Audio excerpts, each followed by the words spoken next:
جو آیت میں نے پڑھی ہے اس آیت میں اللہ تعالیٰ فرماتا ہے قل، اے نبی آپ کہیے، هل ننبئکم بالاخسرین اعمالا، اے نبی آپ کہیے کیا ہم تم کو بتائیں کہ اعمال کے اعتبار سے سب سے زیادہ گھاٹے میں، خسارے میں کون ہے، سب سے زیادہ لاس میں کون ہے عمل کر کے بھی؟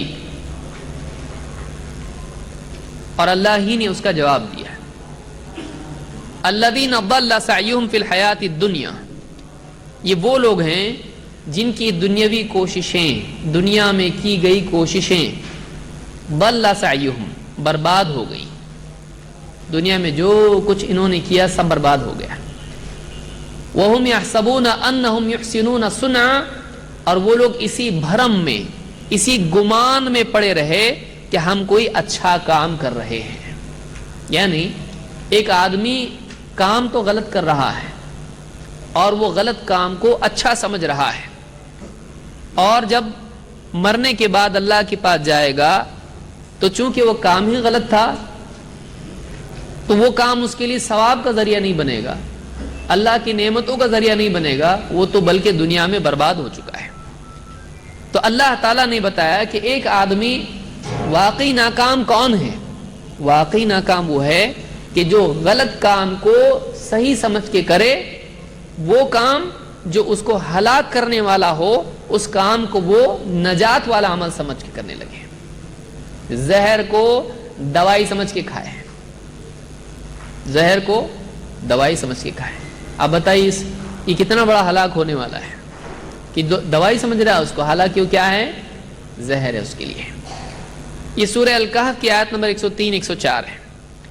اس سے ایک بات یہ معلوم ہوئی کہ دنیا میں ایک بہت بڑا پرابلم انسان کا یہ ہے، اور ڈرنا چاہیے اس کو اس بات سے کہ کہیں ایسا تو نہیں ہم ایک چیز کو اچھا سمجھ رہے ہوں اور وہ چیز بری ہو۔ ہمیشہ ہم کو اس بارے میں سوچتے رہنا چاہیے، کیونکہ اگر ہم یہ سوچنا چھوڑ دیں تو پھر بھٹک بھی گیا آدمی تو معلوم نہیں پڑے گا وہ صحیح جا رہا کہ غلط جا رہا ہے۔ جیسے ایک آدمی سفر میں جاتا ہے تو ہر وقت اس کو فکر رہتی ہے کہ کہیں ہم غلط راستے میں تو نہیں نکل گئے، کیونکہ جتنا دور نکل جائیں گے اگر راستے میں کسی سے پوچھیں گے نہیں تو پھر بہت دور نکل جائیں گے، واپس گھوم کے آنا بڑا مشکل ہوگا۔ اس لیے آدمی کیا کرتا ہے، ہر چوک میں پوچھتا ہے بھائی یہ راستہ کدھر جا رہا ہے، یہ راستہ فلاں جگہ جا رہا ہے، ہاں جا رہا ہے، تو پھر چلتا ہے۔ برابر راستے کے کنارے جو بورڈ لگے ہوئے ہوتے ہیں ان کو پڑھتے جاتا ہے۔ کیوں؟ اس لیے کہ اس کو گمراہ نہیں ہونا ہے۔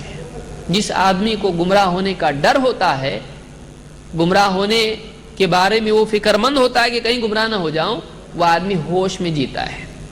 اور جو آدمی اس کو کوئی ٹینشن نہیں ہوتا ہے، بے فکر ہو جاتا ہے، اور جو بے فکر ہو جاتا ہے اس کے بھٹکنے کے چانسز بڑھ جاتے ہیں۔ تو پہلی بات یہ سمجھ لیں کہ دنیا میں ناکام وہ ہے کہ جو اپنے کو ہدایت پر سمجھتا رہے لیکن واقعی وہ اللہ کے ہاں گمراہ ہو۔ اس لیے علم کا حاصل کرنا بہت ضروری ہے۔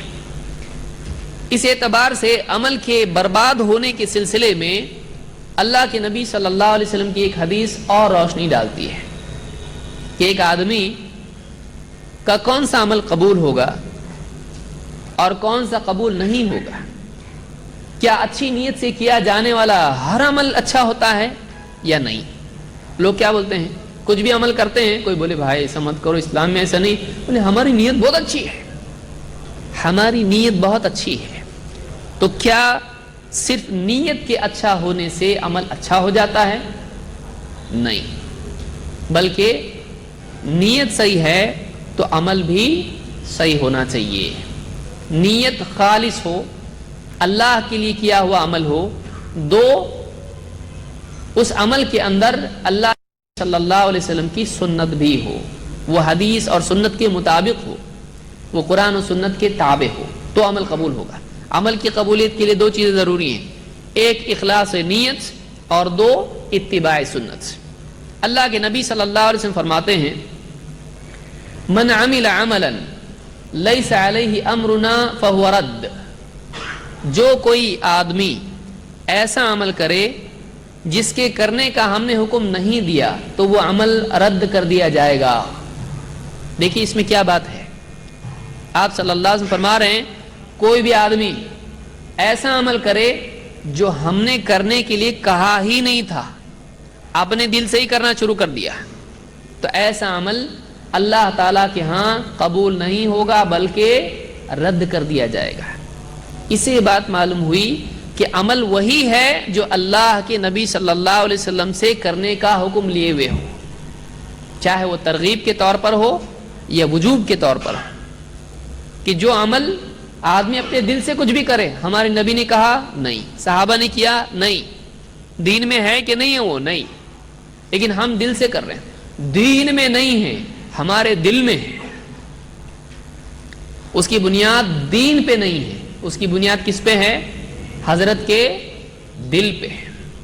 تو اب دل سے کیا ہوا عمل قبول ہوگا یا دین سے کیا ہوا عمل قبول ہوگا؟ جس کی بنیاد دین پر ہو وہ عمل قبول ہوگا۔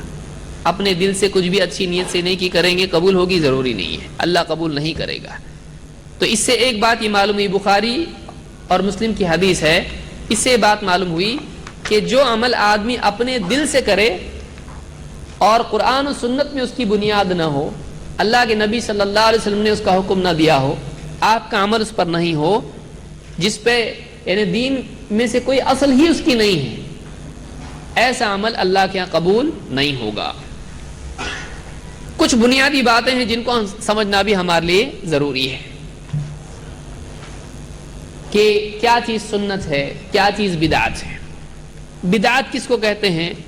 دین میں اپنی طرف سے کچھ بھی نیا طریقہ نکالنا، اس کو کیا کہتے ہیں؟ بدعت کہتے ہیں۔ دین میں اپنی طرف سے کوئی چیز نکال کے اس کو دین سمجھنے لگنا، اس کو کیا کہتے ہیں؟ بدعت۔ جیسے کوئی آدمی اذان آپ سنتے ہیں، اذان ختم کیسا ہوتی ہے؟ اللہ اکبر اللہ اکبر، آخری لفظ کیا ہے اس کا؟ آخری جملہ لا الہ الا اللہ۔ اب کوئی آدمی بولے کلمہ تو آدھا لگ رہا ہے یہاں پہ، اب کلمہ پورا کرنا چاہیے، اب اذان میں کیا کہنے لگے؟ اللہ اکبر لا الہ الا اللہ محمد الرسول اللہ۔ تو کیا ایسی اذان صحیح ہوگی؟ غلط ہوگی۔ کیوں؟ اس لیے کہ اذان کا آخری جملہ کیا ہونا چاہیے؟ لا الہ الا اللہ۔ ایسا کیوں؟ ہمارے نبی صلی اللہ علیہ وسلم نے ایسی ہی اذان ہم کو سکھائی ہے، تو جیسا سکھایا ویسا عمل کرنا چاہیے۔ اب اپنی طرف سے اس میں کوئی بڑھا دے الفاظ تو کیا ہو جائے گی؟ بدعت، دین میں نیا عمل، اور وہ گناہ ہے، اللہ اس پر ثواب نہیں دے گا بلکہ اس پر پکڑ ہے، اس پر گناہ ہے۔